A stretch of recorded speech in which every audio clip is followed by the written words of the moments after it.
Let's go.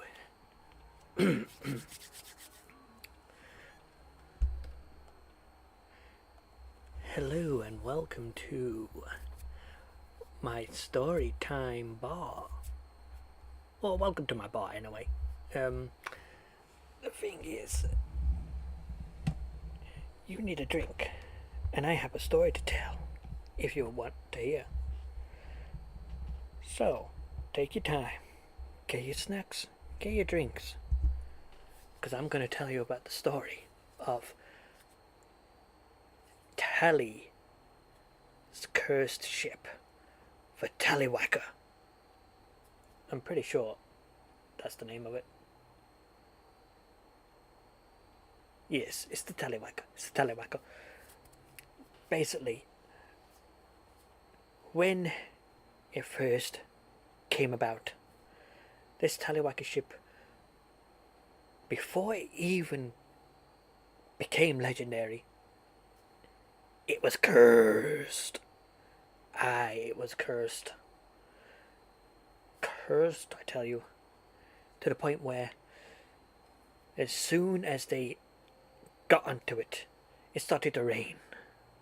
The thing is, they just passed it off as like, oh, it's just a weather. Nothing is going to stop us, especially not a little bit of rain. So they just continued going on looking for treasure. But then, after storm and storm, for sailing for God knows how long, they finally made it out of it. To the point where they were like, yes, finally. So they get out. They look for the treasure. As they did, they hear gunfire. Boom, boom, boom. When they returned, they found out their ship was destroyed. I know. Very terrifying.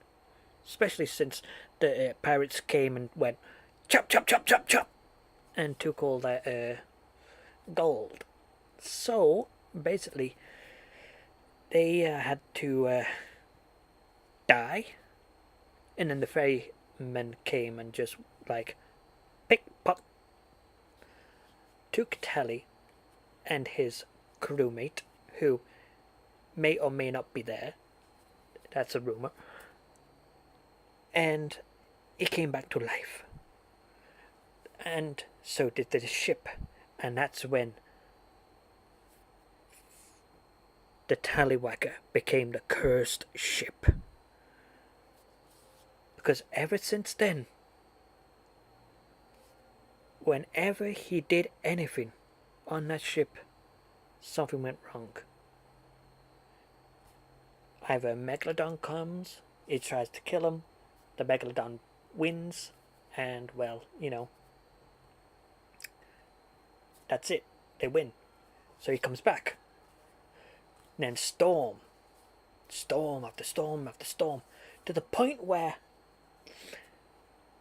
he says to other people, including me, I could face other pirate ships, survive. Skeleton ships, survive. Megalodons, survive. I even survived a kraken. A kraken. To the point where the kraken actually sucked me up into the air and flung me away from my ship. Flung me away. Just yeet. Is what he said. So as he was swimming, he thinking his ship is going to sink. His ship is going to sink. But when he gets there, he finds out his ship has not sunk yet. He bailed and bailed and bailed and bailed all the water out. And as soon as he did, he started patching it up. And then, eventually, he got out. Slowly but surely, he got out. And he survived the kraken. The only things he really hates more than anything else is the storms. That's one thing he hates, is the storms.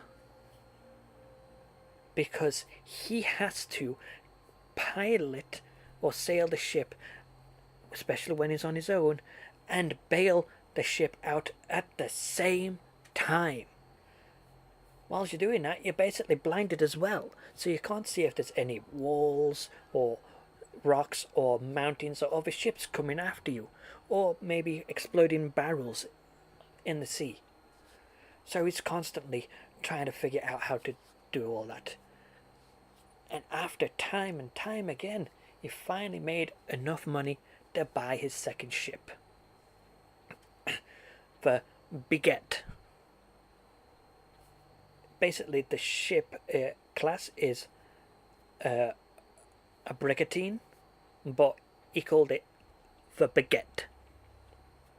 Yes, a French ship name with a British person piloting it. That is that's something I haven't seen before. Anyway, his on his new ship, he hadn't had many run-ins, hardly any storms, hardly any megalodons, and especially no other encounters with a kraken. And yet he had no comeback. And then, even when he did use his small ship, the Tallywhacker, he still got like bombarded by other pirates. Boom, boom, boom, over and over and over again.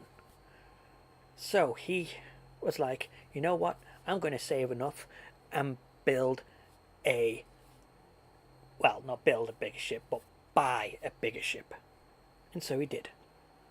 He saved up enough money. He brought a, I can't remember the name of the ship, but he called it Tally's Revenge. And every time he was on this ship, he never once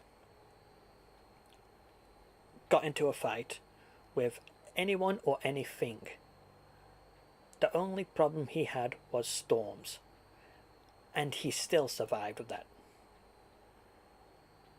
So maybe it was the curse of the ship. Or maybe it was just the ship being small, and other pirates having bigger ships and more crew. They thought a smaller ship would be easier to kill. So he decided to test that by buying another sloop. So he brought the sloop. I think it was the... I'm trying to remember the name of the sloop he brought. The sloop name. No, that can't be it. I think it was...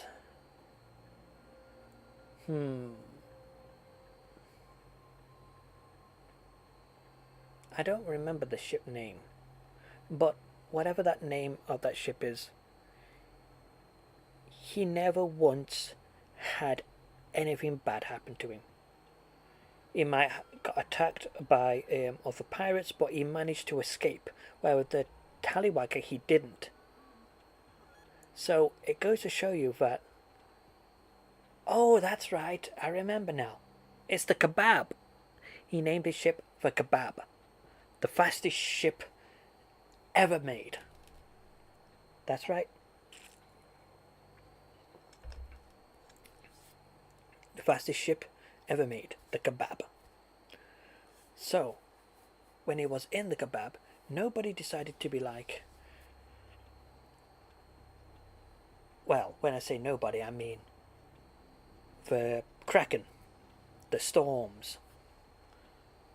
The megalodons. The skeleton ships.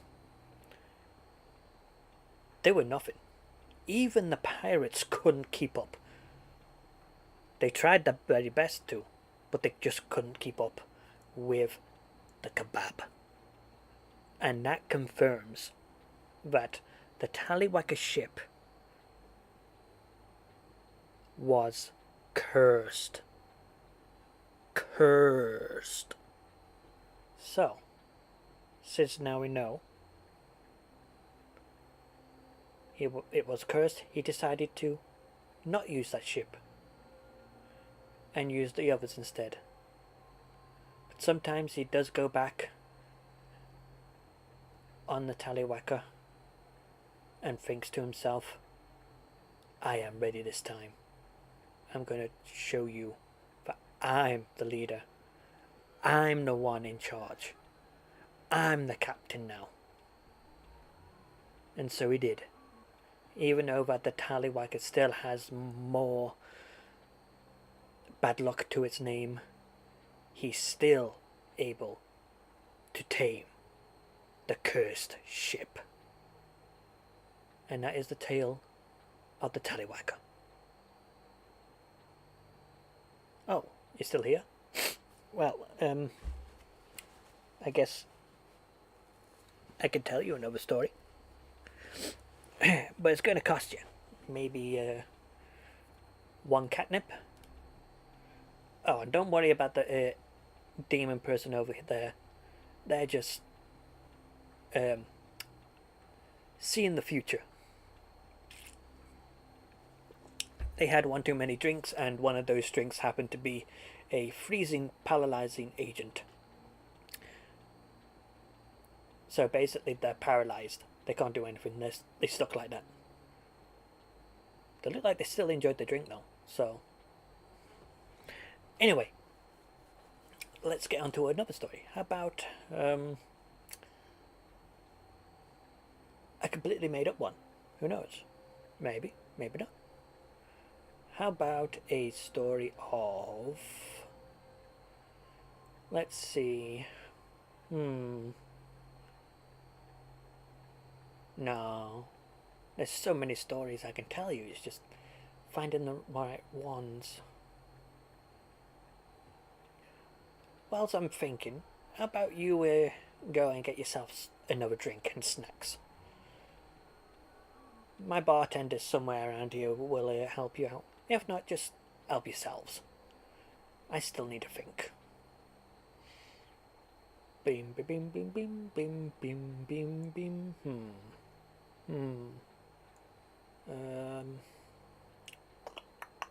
Another story. What stories can we say? This is a stream. What should I say? What should I do? See, there's a lot of stories, and I could find them, but that's gonna... You know what? Give me a second. I'm gonna go look into my many knowledge of libraries.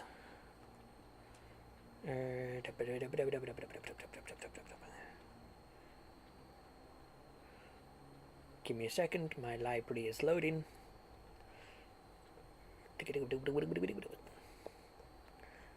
Okay, let's see here. Let's see who we got. Ooh.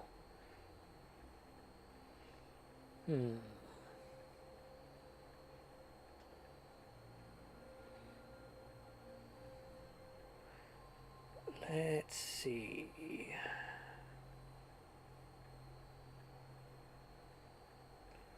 Who do we have to...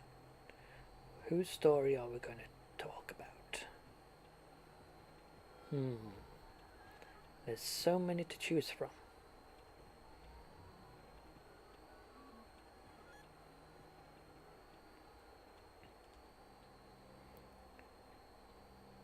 You know what? Let's do a little random choosing, and let's go with... pardon me.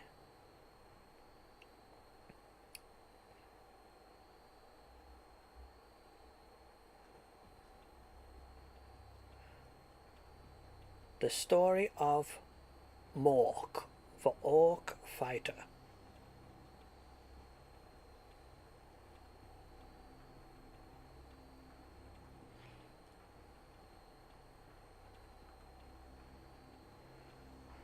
Mork is a orc that was at a camp. His mom and dad found a human girl among two dead humans and a bear. So they took her in, and the monk became her loving big brother. Bollocks, I read that wrong. My apologies. Mork became her loving big brother and became so close they left the camp together. And they became soldiers until Mork had an argument with his sister about if they are doing the right thing. Mork was loyal to the kingdom army, but his sister thought otherwise and left to go on her own way. After a year of not getting a letter from his sister, so he goes on a search for his sister. That search leads him to a whole adventure that is not yet told yet. And that's where I come in. Instead of telling his story, let's imagine what his story would be like. So, he's constantly looking for his sister. He's walking through towns, forests, cities.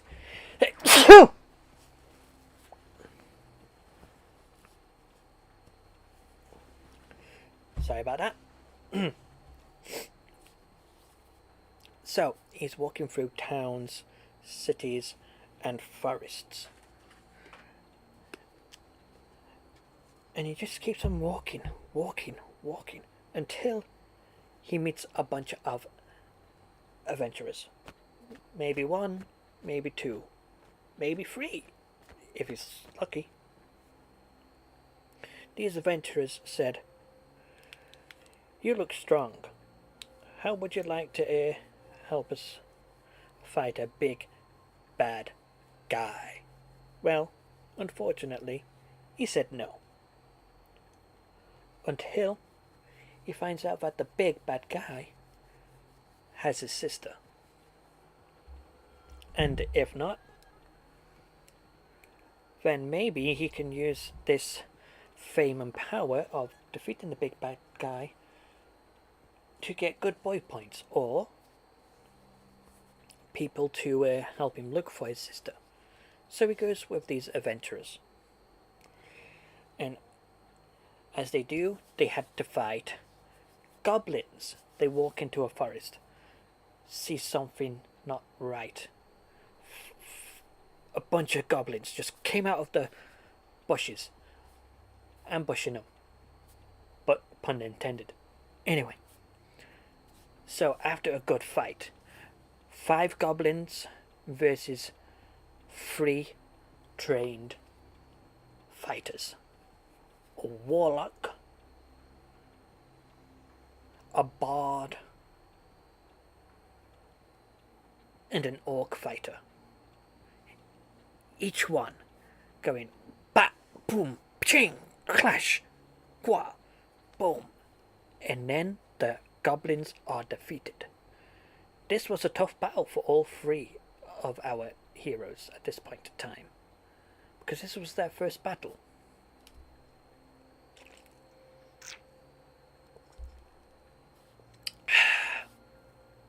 And since it was their first battle,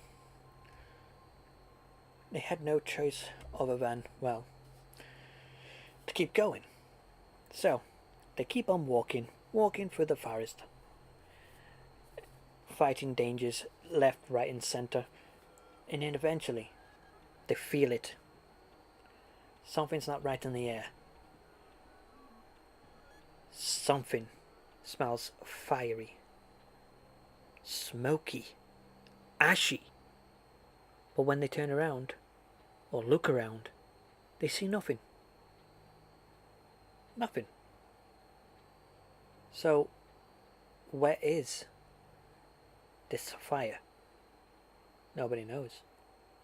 Nobody knows where the fire is. So maybe, just maybe, it was a phantom sense. Who knows? What they didn't know was what they smelt and felt was a ghost. But not just any ghost, a phantom. Suddenly, a dark sorcerer came out of a ruined temple. And he said, "You shall not pass!" The three adventurers are like, "We're going to get in. You can either do this the easy way, or we can do it the hard way. The choice is yours." They chose the hard way. And then, after that, they decided to be like, "Alright, phantoms attack!" So you got phantoms. One called Danny Phantom. One called Amelia Phantom. Rebecca Phantom. Anthony Phantom. That's 4. And then Tony Phantom. These 5 phantoms came rushing at them. Mork knew that his companions only had a few spells left, so he had to do what was necessary. He got his weapons and just went ham, swing, axe through the shadow creature, and realized his damage does not work. So what he does, he gets some alcohol, pours it on his weapons, lights it, and then starts using fire weapons. So he's like, swipe, swipe, swipe, swipe, swipe, but nothing happened. So he decided to buy time for the bard to be like, "I will use divine light." And so he does. Bang! All those phantoms just go poof, pa, ping, poo, page. And all that's left was the sorcerer. So, Mork ran up to the sorcerer, clocked him on the head, and was going to arrest him, but then the warlock was like, "No." With a finger gun spell. And killed him right on the spot there. They go into the temple. As they go into the temple, they have to fight, well, maneuver around traps and stuff. When these traps happen, they were like, "Oh shit, spikes. Oh crap, a big giant boulder, run!" Uh-oh, a trapdoor. Luckily we saw that. Oh crap, the trapdoor was a fake. Okay, we have 3 doors. The door that has hungry lions that haven't been eaten, that haven't eaten for 1 month. A room full of fire. And a room full of big giant bugs. So they were like, "Let's think about this. We can't fight fire with fire. We can't fight loads of giant bugs because there's loads of them and they're giant and they can go up on ceilings. Let's take our chances with the lions." So they did. As they go in, they find out the lions are dead. They haven't eaten in a month, so they thought, you know what? Let's take that as a win. And just walked on through. As they get to the other side, they see it. In the middle. An orb.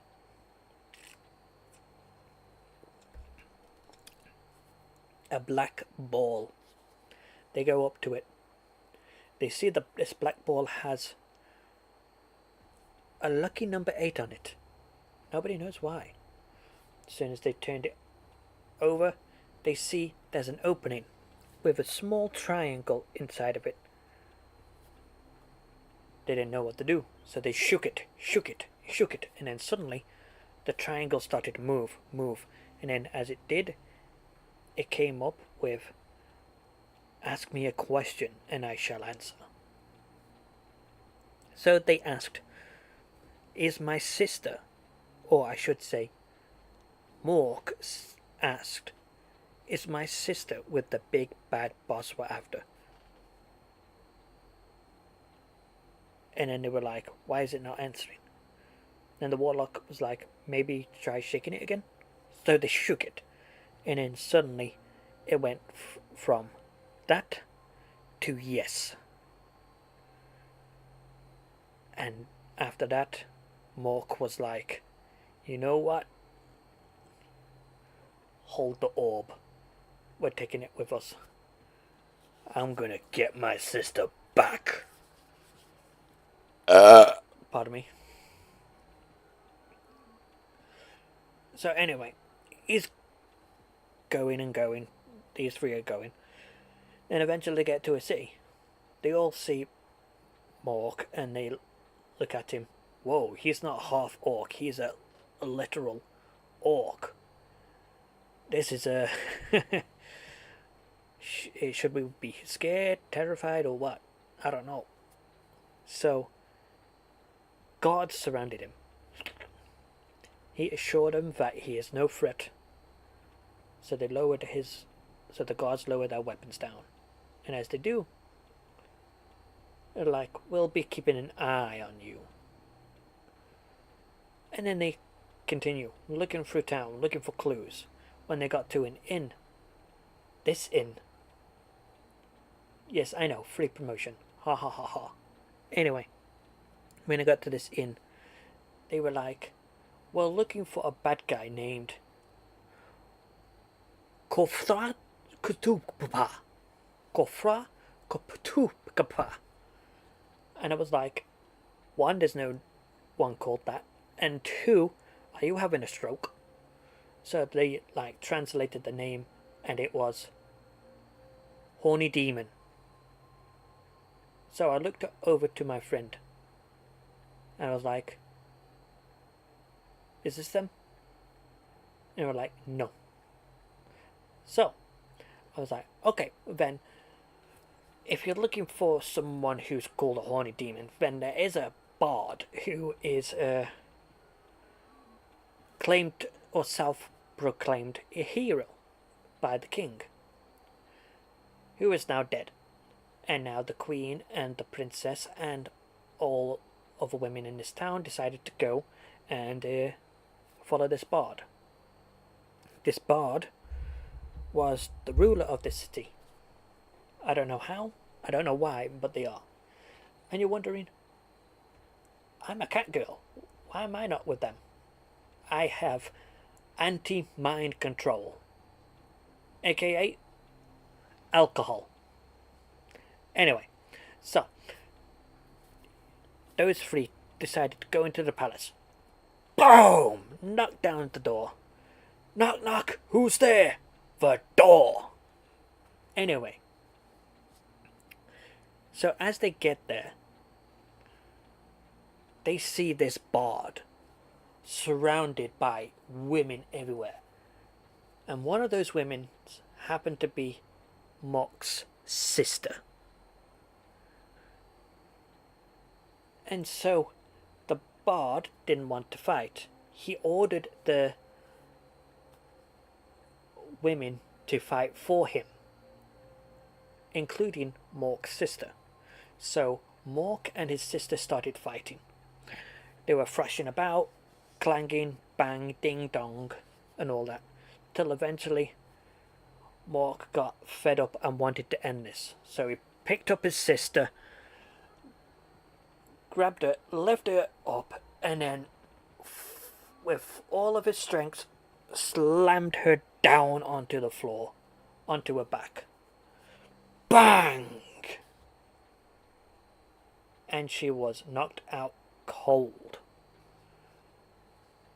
So basically, he just grabbed all the other women and that and started knocking them out. Just going bang, backhanding them, slapping them, grabbing their heads, smacking them together. Basically, one shot knockout hits until they eventually get to the bard. The bard tries to mind control Mork, but it didn't work. But it did work on the other bard. Then the other bard decided to play a charming dance to get the other, well, a command to get the warlock and Mork to dance. The warlock didn't succeed his mind check, so he started to dance. The warlock did, so it was Mork all on his own. So Mork grabbed his bard friend, lifted him up, and swung at his other friend, knocking the command and concentration out of him. And now it was just him and the evil bard. He walks up to the evil bard and just gets his green, strong hand, pins him up against the wall with it by his neck, and starts slowly choking him, choking him, choking him, choking him, choking him, until he falls dead. Now, the spell wears off. All the other girls starting to wake up. The queen finally realised what's going on, ordered her guards and that and stuff to figure out what happened. Mork's friend, the bard friend, the friendly bard, explained the situation. The queen looked back on her memories and was like, you know what? All of that does make sense. And then they decided to give the 3 adventurers the awards. And Mork and his sister was reunited once again.